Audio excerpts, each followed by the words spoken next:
50 दिन के बाद ये कठिनाइयां बढ़ना बंद कर देगी।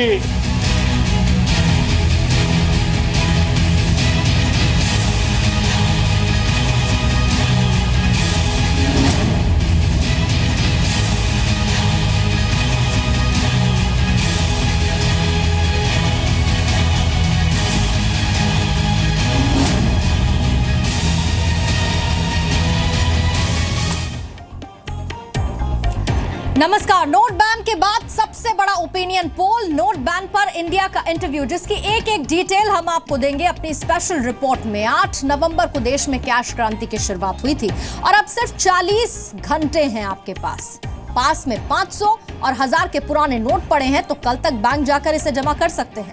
कैशलेस क्रांति से जनता परेशान हुई या फिर उसकी राह आसान हुई, इसे जानने के लिए जी न्यूज के रिपोर्टर एक बार फिर से जनता के बीच में पहुंचे। इसे आप नोट बैन पर इंडिया का इंटरव्यू भी कह सकते हैं। पहली रिपोर्ट दिल्ली से देखिए। हम गाजीपुर सब्जी मंडी में हैं, रिटेल में सब्जियां बेचते हैं नसीम जो हमारे साथ हैं। खुशी मनानी चाहिए या फिर आपको लगता है कि ये फैसला काम नहीं आया, फेल हो गए? ये फैसला अभी क्या बताऊं, अभी हम लोग की रोजी गई है। पहले 200-300 का बचत हो जाता, अभी 100-150 मिलना मुश्किल है। इस फैसले से तो बहुत परेशान है हम लोग। जब काम ना हो रहा है तो खुश कहाँ से होंगे। अभी एकदम धंधा कुछ है ही नहीं। अब आपको दिखाते हैं दिल्ली के ऑटो रिक्शा चलाने वालों की राय। सुनिए दिल्ली में सरकार बनाने के ताकत रखने वाले ऑटो वालों का क्या कहना है नोट बैन के बाद।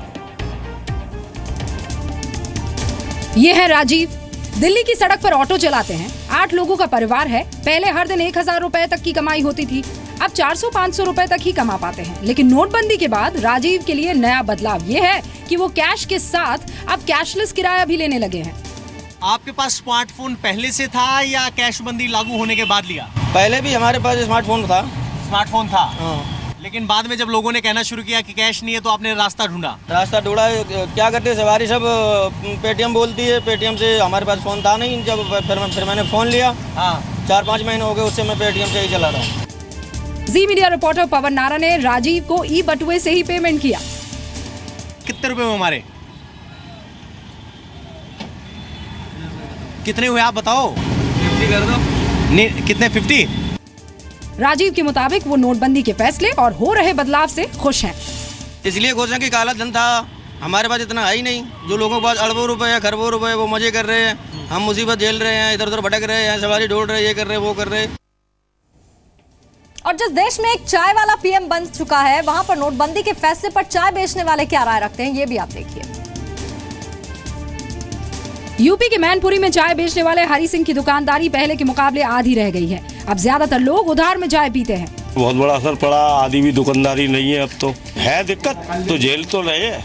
50 साल पुरानी मामा भांजा चाय दुकान में कैशलेस सुविधा नहीं है। नोटबंदी के बाद कैश की दिक्कत के बावजूद गरीबों को फायदे की उम्मीद में हरी सिंह पीएम के साथ है।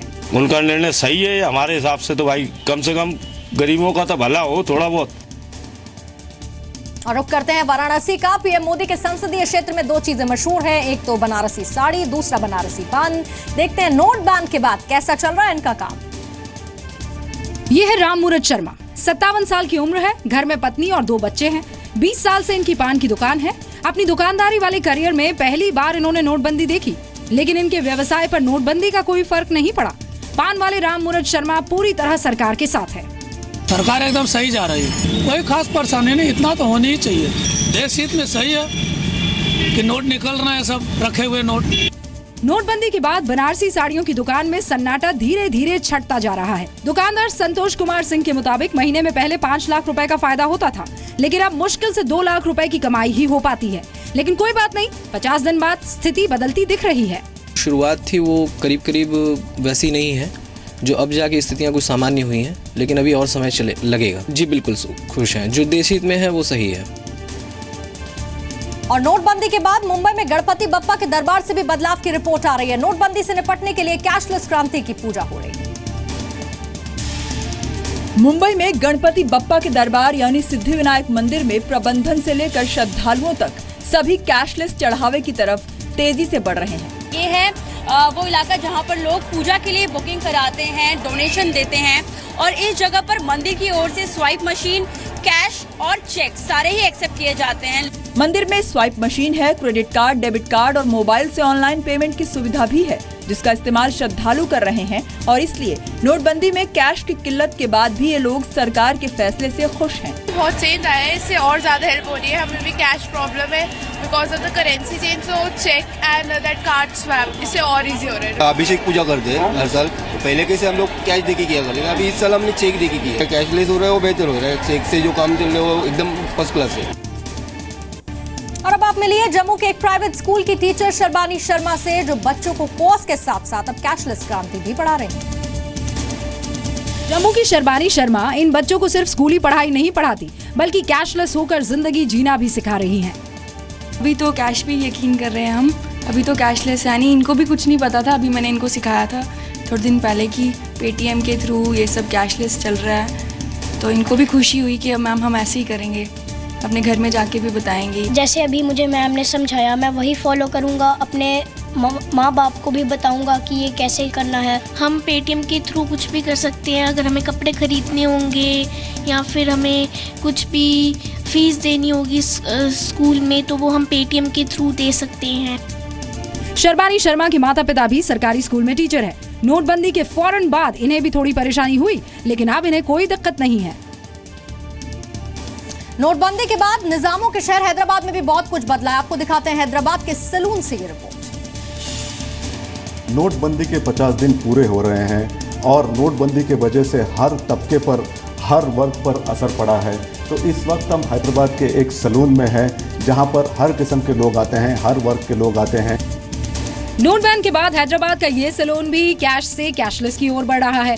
यहाँ स्वाइप मशीन की सुविधा है, आप एटीएम, डेबिट कार्ड स्वाइप करके पेमेंट कर सकते हैं। हालांकि सैलून मालिक कमलाकर का कहना है कि मोदी जी के कहने पर उन्होंने तो कैशलेस की ओर रुख किया, लेकिन बैंक वाले उनकी कोशिश पर पानी फेरने में जुटे हैं। यही उनकी नाराजगी है। दिन दिन हो रहा है बट समझ नहीं आ रहा क्यों। बोलो तो हम लोग को सोच बैंक में गए तो पैसा पूछो तो पैसा दे रहा है, 2000 रुपये दे रहा है, बट वो छुट्टा नहीं मिल रहा है हम लोग को और बहुत मुश्किल हो रहा है। ठीक है, हम बोले मोदी जी कैशलेस के लिए बोला, बट हम लोग को ले रहा है स्वाइपिंग मशीन से। नोटबंदी के बाद से बड़े छापे ये बताते हैं कि काले धन को सफेद बनाने के लिए सबसे बड़ा जरिया जो बना है वो सराफा व्यापार बना है। आपको दिखाते हैं अहमदाबाद के सराफा बाजार से ये डिटेल। अहमदाबाद में सराफा बाजार खुला तो है, लेकिन रौनक नहीं है। गोल्ड की कई दुकानों पर मोबाइल से पैसे लेने की सुविधा तो है, लेकिन अभी ग्राहक नहीं दिख रहे हैं। अहमदाबाद के सराफा बाजार के अध्यक्ष आशीष जावेरी का मानना है कि सरकार का नोटबंदी का फैसला तो सही है, लेकिन सिस्टम की गड़बड़ियों की वजह से लोग परेशान और नाराज हैं। सरकार इसमें फेल है ऐसा भी मैं नहीं कहता हूँ, सरकार पास है, लेकिन सरकारी तंत्र जो है, रिजर्व बैंक ऑफ इंडिया के जो बार बार जो नियम आ रहे हैं वो नियम से लोग परेशान है, व्यापारी परेशान है। और इसी नोटबंदी के बीच मुंबई में कई ऐसे छात्र भी मिले जिन्हें शिकायत है कि खाने पीने से लेकर फीस देने तक में प्रॉब्लम हो रही है, लेकिन मिताली पाटिल की कहानी इससे अलग है।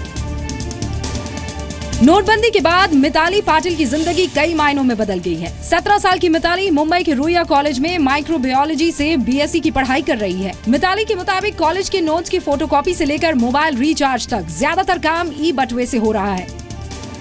पहले अगर जेरोक्स भी लेना होता तो कॉइन ढूंढने पड़ते थे या फिर बहुत फंस होता था, लेकिन अभी वैसा नहीं है। We can pay through Paytm. अभी अगर मुझे 1 रुपीज का भी जेरोक्स लेना पड़ रहा है तो I could easily paid. Copy वाले दुकानदार भी बताते हैं कि अब उनके यहाँ ई वॉलेट वाले छात्र ज्यादा आ रहे हैं। हाँ, कर जाएंगे थोड़े पर, तो बोर्ड हिसाब से कैशलेस तो ज्यादा ही आ रहे हैं मेरे इधर अभी। दिल्ली और मुंबई जैसे महानगरों में रेहड़ी लगाने वालों की बड़ी तादाद है। आपको सुनाते हैं नोट बैन से क्या असर पड़ा है इनकी जिंदगी पर। दिल्ली में सड़क किनारे ठेला लगाकर खाने पीने का सामान बेचने वालों की संख्या लाखों में है। युवा अनुज भी श्री बालाजी पोहा सेंटर नाम से सड़क किनारे दुकान लगाते हैं। जानते हैं कि नोटबंदी का इन पर क्या असर पड़ा। सबसे पहले तो ये बता दीजिए कि आज के दिन और पहले के दिन में बिजनेस में क्या फर्क है? नोटबंदी से असर पड़ा? कोई असर नहीं पड़ा। कैश में पेमेंट ले रहे हैं या कैशलेस भी हो गए हैं? दोनों। तो 10 में से कितने लोग कैशलेस हैं?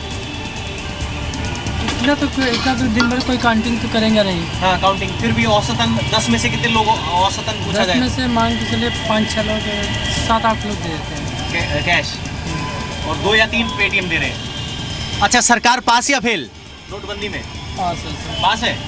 अनुज के पड़ोस में एक और दुकानदार है जो नोटबंदी के विरोध में दिखे। वैसे तो फेल है क्योंकि इनकी तैयारी पूरी नहीं थी। जिस तरह से पब्लिक मैंने देखा परेशान हुई, लाइन लग रही है लंबी लंबी। ये मोदी जी है, इनकी सरकार वाले खुद आके लगे लाइन में तो इनको पता चले। धरती पर स्वर्ग कहे जाने वाले कश्मीर में वक्त पर्यटकों के आने जाने का है, लेकिन क्या नोटबंदी की परेशानी से उबर गया है कश्मीर? कश्मीर की मशहूर डल झील में हाउस बोट है, लेकिन टूरिस्ट के बिना रौनक गायब है। हाउस बोट ओनर वसीम के मुताबिक बिना कैश के कश्मीर में विंटर टूरिज्म का सीजन शुरू ही नहीं हो पाया।